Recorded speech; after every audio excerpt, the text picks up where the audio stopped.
పూరా local. Hi, hello, నమస్తే. Welcome to పూరా లోకల్. తెలంగాణ రాష్ట్రానికి ఉస్మానియా యూనివర్సిటీ గుండెకాయ లాంటిది. అలాంటి ఉస్మానియా యూనివర్సిటీలో మళ్ళీ ఉద్యమం లాంటి రోజులు గుర్తు చేస్తూ ఇప్పుడు కొన్ని చిన్న చిన్న దాడులు జరుగుతున్నాయి.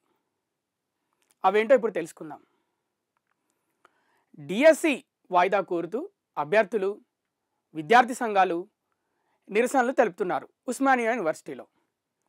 వాటిని అడ్డుకునేందుకు భారీ పోలీసుల బలగాలు మోహరింపు, అలాగే ఎవరైతే అభ్యర్థులు, విద్యార్థి సంఘాల అరుపులు, నినాదాలు, నిరసనలతో ఉస్మానియా యూనివర్సిటీ దద్దరిల్లుతోంది.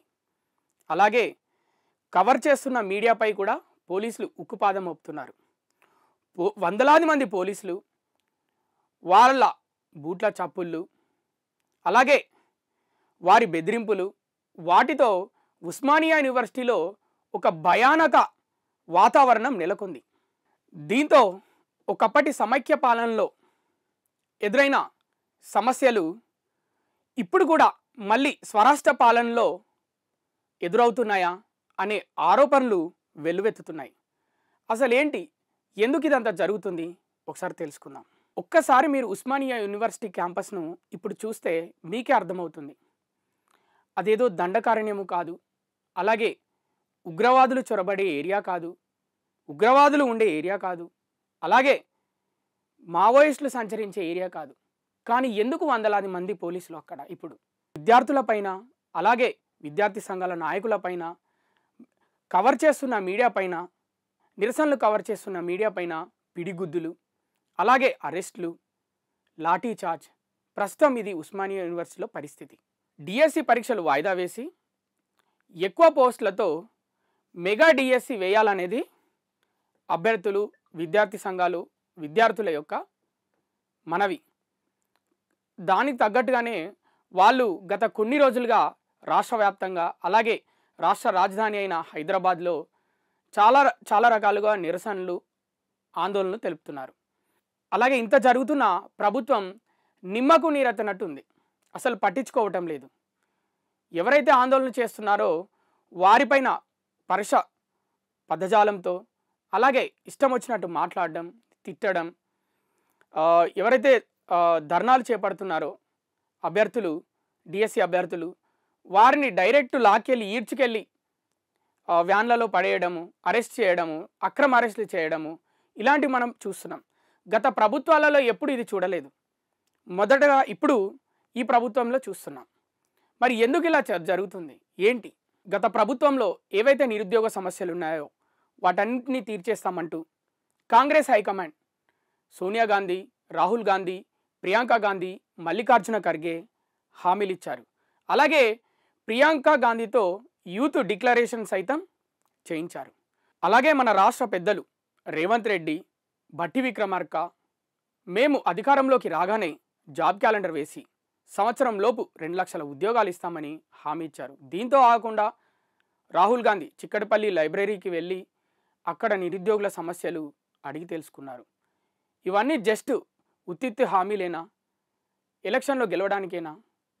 అంతేనా? మరి ఇప్పుడు చూస్తుంటే ఒకప్పుడు తెలంగాణ రాకముందు తెలంగాణ కోసం ఎలాంటి ఆందోళనలు చేశారు, ఎలాంటి నిరసనలు చేశారు, సేమ్ అలాంటివే అన్నీ ఇప్పుడు మనం ఉస్మానియా యూనివర్సిటీలో చూస్తున్నాం. గ్రూప్ 1 మెయిన్స్కి 1:100 నిష్పత్తిలో అర్హులను ఎంపిక చేస్తాం. అలాగే గ్రూప్ 2కి 2000 పోస్టులు, గ్రూప్ 3కి 3000 పోస్టులు పెంచుతాం. అలాగే 25,000 పోస్టులతో మెగా డిఎస్సి. ఇన్ని హామీలు ఇచ్చినా ఇప్పటి వరకు ఒకటి కూడా నెరవేర్చే దిశగా ప్రయత్నాలు అయితే జరగడం లేదు. దీంతో పాటు టెట్ పరీక్ష నిర్వహణ తర్వాత వెంటనే డిఎస్సి పరీక్ష నిర్వహించడం, కనీసం టెట్ పరీక్షకి తర్వాత డిఎస్సికి 3 నెలల గ్యాప్ అయినా ఉంటే ఎవరైతే అభ్యర్థులు ఉంటారో వారు సరిగా వారికి టైం ఉంటుంది ప్రిపేర్ అవ్వడానికి. ఆ ప్రిపేర్ అయ్యే టైం కూడా లేదు. ఇప్పుడు జూలై 18 నుంచి ఆగస్టు 5 వరకు డిఎస్సి ఎగ్జామ్ నిర్వహించబోతుంది ప్రభుత్వం. హాల్ టికెట్లు కూడా జారీ చేస్తున్నారు. అలాగే ఇటు ఒకవైపు నిరసనలు, ఒకవైపు ఆందోళనలు, ధర్నాలు, డిఎస్సి పరీక్ష వాయిదా వేయాలంటూ. కానీ ప్రభుత్వం నిమ్మకు నీరెత్తనట్టు ఉంటుంది. ఆల్రెడీ ఎగ్జామ్కి సిద్ధమైపోతుంది, డిఎస్సి ఎగ్జామ్కి. గ్రూప్ పోస్టుల పెంపు సాధ్యం కాదని, అలాగే అలా పెంచుకుంటూ పోతే న్యాయ వివాదాలు తలెత్తే అవకాశం ఉందని, దాంతోపాటు ఉద్యోగ ప్రక్రియలో కూడా సమస్యలు తలెత్తుతాయని ప్రస్తుత ప్రభుత్వం చెబుతోంది. ప్రజాపాలన ప్రజాప్రభుత్వం అని చెప్పి మళ్ళీ ఇలా వాయిదాలు వేసుకుంటూ వెళ్తుంది. ఒకప్పటి కేసీఆర్ ప్రభుత్వంలో ఉద్యోగ ప్రక్రియ ద్వారా దాని ద్వారా ఎవరైతే ఎంపికయ్యారో వారిని నియమిస్తూ ఉత్తర్వులు జారీ చేశాము. అలాగే మేము వచ్చిన 3 నెలల్లోనే 70,000 ఉద్యోగాలు ఇచ్చామని రేవంత్ సర్కార్ అయితే చెప్పుకుంటూ వస్తుంది. ఇన్ని చెప్పుకుంటూ వచ్చిన ప్రభుత్వం ప్రస్తుతం నిరసనలు, ఆందోళనలు, ఆగ్రహాలు, ధర్నాలు ఎదుర్కొంటుంది. దీనికి కారణం ఎవరు? ఇచ్చిన హామీలు, వారు చెప్పిన మాటలు టైంకి చేయకపోవడం వల్ల ఇలాంటి ధర్నాలు, ఇలాంటి నిరసనలు రోజు మనం చూస్తున్నాం. మరి ఇది ఇక్కడితోనే ఆగుతుందా? రానున్న రోజుల్లో ఇది ఒక పెను ఉద్యమంగా మారబోతుందా? ఏమవబోతుంది చూద్దాం. ఎగ్జామ్ జూలై 18 నుంచి ఆగస్టు 5 వరకు సజావుగా సాగుతుందా? అందరూ ఎగ్జామ్ రాస్తారా? ఏం జరగబోతుంది? కొన్ని రోజులైతే మనకు తెలుస్తుంది. అప్పటి వరకు చూస్తూనే ఉండండి పూరా local, your choice for local voice.